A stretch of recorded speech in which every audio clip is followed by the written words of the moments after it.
नमस्ते। आप सभी से अनुरोध है कि कृपया हमारी चैनल को सब्सक्राइब करें, वीडियो को लाइक करें, बेल आइकॉन अवश्य दबाएं।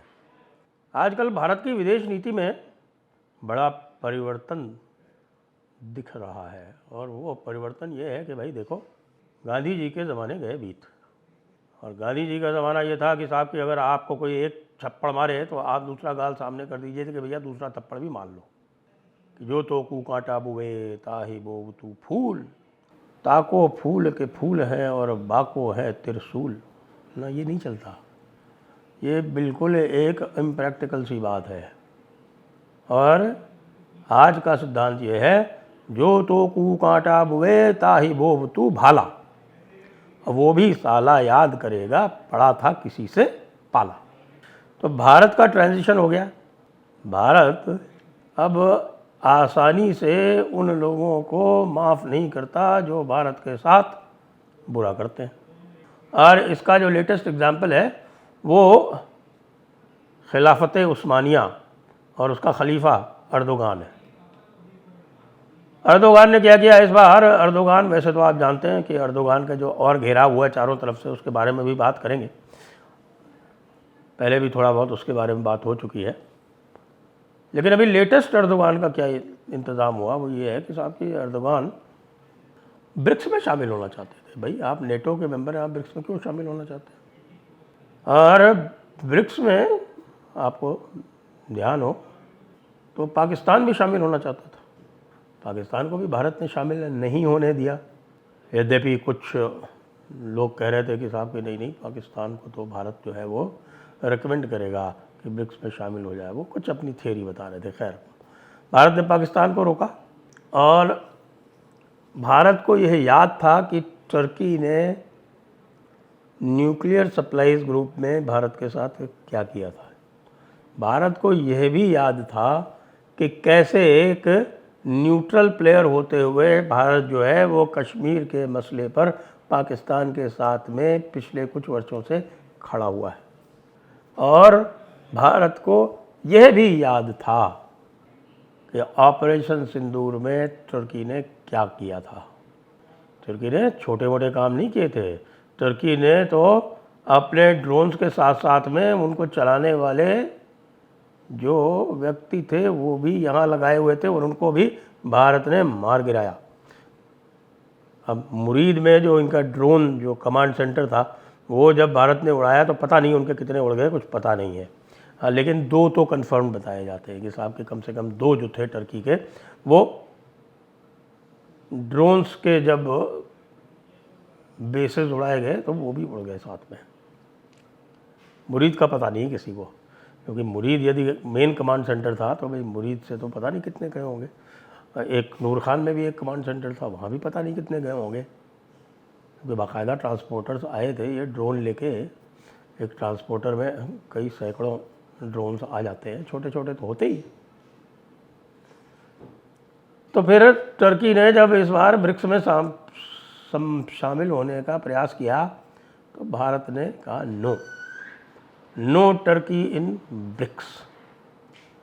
हमारा जो ब्रिक्स का मामला है वो तो आप जानते हैं कि ट्रंप मियाँ जो है वो बैठे बैठे धमका रहे हैं, कह रहे हैं कि साहब कि ब्रिक्स में जो भी शामिल होगा या ब्रिक्स के साथ में जो भी सहयोग करेगा, पार्टनर कंट्री बनेगा या जो भी करेगा, उसको हम 10% एक्स्ट्रा टैरिफ लगाएंगे। वैसे mister Trump is a one trick pony. उनको टैरिफ लगाने के अलावा और कुछ आता भी नहीं। His foreign policy is based on and is centred on just one word and that is tariff. भाई आप टैरिफ लगा लो। अब तो लोगों ने टैरिफ के बारे में ध्यान देना ही बंद कर दिया है। डेडलाइन दी थी 9 जुलाई की, लोग कह रहे थे कि भाई भारत कर लेगा। हमारे राहुल गांधी जी ने तो उस पर व्यंग्य भी कर दिया कि भारत जो है वो सरेंडर कर देगा। ये अलग बात है कि सरेंडर उन्होंने किया, और उन्होंने सरेंडर किया तेजस्वी यादव को, वो बिल्कुल अलग चीज़ है। लेकिन भारत ने तो कोई सरेंडर नहीं किया, बल्कि कहा कि जब तक हमारे फेवर में नहीं होगी, यानी म्यूचुअली बेनिफिशियल नहीं होगी, एक तरफा तो हम नहीं करेंगे, वी आर नॉट वियतनाम, एक तरफा हम नहीं करेंगे। दूसरी तरफ कह रहे हैं कि साहब हम 500% लगा देंगे, लगा दो तुम 500%। अगर पूरी तरह से अलग थलग करना चाहते हो अपने आप को तो लगा दो। भारत को तो कोई दिक्कत नहीं है, भारत तो अपना सारा तेल उसके बाद रशिया से ले लेगा और लोकली कंज्यूम कर लेगा बहुत कुछ। थोड़ा बहुत जो और दूसरे लोग कंज्यूम करते हैं उनकी कीमत जो है वो बढ़ जाएगी, 4 गुना हो जाएगी, हमारी कीमत वहीं रहेगी। ओपेक के 2 भाग हो जाएंगे, ओपेक और ओपेक प्लस अलग अलग हो जाएगा, ओपेक की प्राइसिंग अलग चलेगी और रशियन ऑयल की प्राइसिंग अलग चलेगी। यूरोप का भी हाल ख़राब हो जाएगा क्योंकि यूरोप अभी भी रशिया से काफ़ी ऑयल और गैस लेता है और पूरा का पूरा यूरोप जो है वो भारत के द्वारा जो रिफाइंड डीजल है उसी के ऊपर चलता है। खैर यूरोप तो लगा नहीं रहा, यूरोप तो कह रहा है कि हमें कोई दिक्कत नहीं है, हम तो लेंगे, तो हमारी तो यूरोपियन मार्केट तो वैसी की वैसी रहेगी। लेकिन अगर आप 500% लगा देंगे टैरिफ भाई साहब ब्रिक्स के और 10% ब्रिक्स पे लगा देंगे, 500% रशियन ऑयल ख़रीदने वालों पे लगा देंगे, तो ये तो मानिए कि आपके यहाँ तो समस्या बढ़ जाएगी क्योंकि ऑयल प्राइसेस तो फिर बढ़ेंगी ही ना, फिर आप क्या करेंगे। लेकिन यूरोप के साथ आप क्या करेंगे, उनके तो बहुत सारे देश जो है वो अभी भी लेते हैं ऑयल और गैस। बहरहाल बात ब्रिक्स की हो रही थी और टर्की की हो रही थी, तो टर्की जो है वो भी रशियन ऑयल ख़रीदता है, वो भी नेटो का मेंबर है। वैसे टर्की बहुत सारा ऑयल स्मगल भी करता है आजकल सीरिया से, तो अब टर्की की दूसरी प्रॉब्लम भी हो गई है और वो ये हो गया है कि अभी तक तो साइप्रस को बात हो रही थी कि साहब हम साइप्रस को ड्रोन सप्लाई करेंगे। अब साइप्रस जो है वो ब्रह्मोस मांग रहा है और भारत ने फेवरेबल इंडिकेशन दिए हैं। यदि भी भारत के पास स्वयं ब्रह्मोस का स्टॉक बढ़ाने की आवश्यकता है इस समय, क्योंकि हमारे पास जो है वो 3 कंट्री थ्रेट है, यानी टर्की, चाइना और Pakistan, they have been acting together.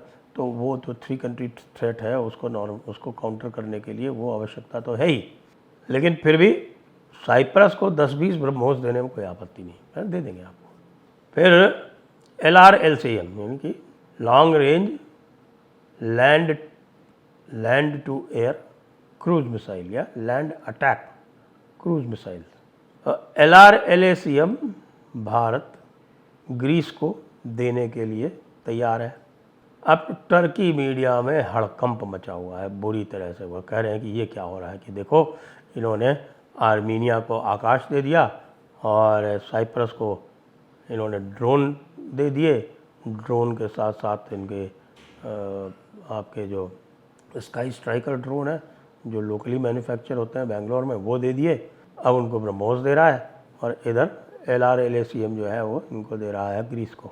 भयंकर हड़कंप मचा हुआ है और लोग एर्दोगान को क्वेश्चन कर रहे हैं कि भाई तुम्हारी पॉलिसी क्या है, तुम अपने इस्लामीकरण के वजह से तुमने एक न्यूट्रल स्टैंस जो तुम भारत के साथ लिया करते थे उसको छोड़ के तुमने हॉस्टाइल एक्शन लेने शुरू किए, उससे फ़ायदा तो तुम्हारा कुछ भी नहीं हुआ, ये नुकसान अवश्य हो गया। जितना तुमने कमाया होगा पाकिस्तान जैसे भिखारी से कुछ ड्रोन बेच के, उससे अब 100 गुना तुमको खर्च करना पड़ेगा एयर डिफेंस बनाने में ग्रीस और साइप्रस के विरुद्ध।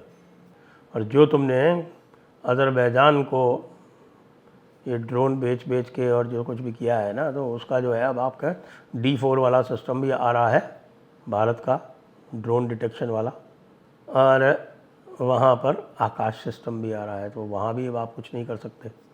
अपने 3 तरफ तुम्हारे दुश्मन हैं और तीनों को भारत ने अपने साथ मिला लिया है। ये टर्किश मीडिया कह रहा है एर्दोगान मियाँ खलीफा को। मियाँ खलीफा परेशान है, भारत भैया हमारे साथ बदमाशी करोगे तो शठे शाठ्यम समाचरित, हम ऊपर से वसुधैव कुटुंबकम करेंगे, नीचे से हम करेंगे शठे शाठ्यम समाचरित। इसी को चाणक्य नीति कहते हैं। अपना हाथ जो है वो दिखाना थोड़ी है पब्लिक को, इस तरह से चुपचाप कतर ब्योत कर देनी है। और बाकी जो ब्रिक्स के लेके धमकी दे रहे हैं भाई साहब, तो ना तो वो जो पार्टनर कंट्रीज़ जो आ रही हैं ना वो भी परवाह नहीं कर रही भाई। इजिप्ट परवाह नहीं कर रहा, ईरान की तो सवाल ही नहीं पैदा होता, और बाकी आपके इथियोपिया नहीं कर रहा, किसी के ऊपर कोई असर नहीं पड़ रहा, यूएई नहीं कर रहा। और यूएई और इजिप्ट वगैरह ये तो सब बहुत ही डिपेंडेंट है अपनी सिक्योरिटी के लिए अमेरिका के ऊपर। जब ये नहीं कर रहे तो फिर बाकी कौन करेगा?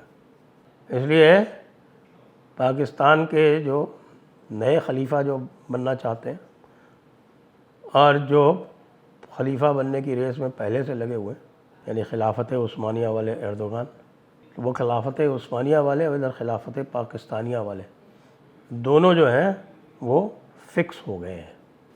जय हिंद, जय भारत, वंदे मातरम।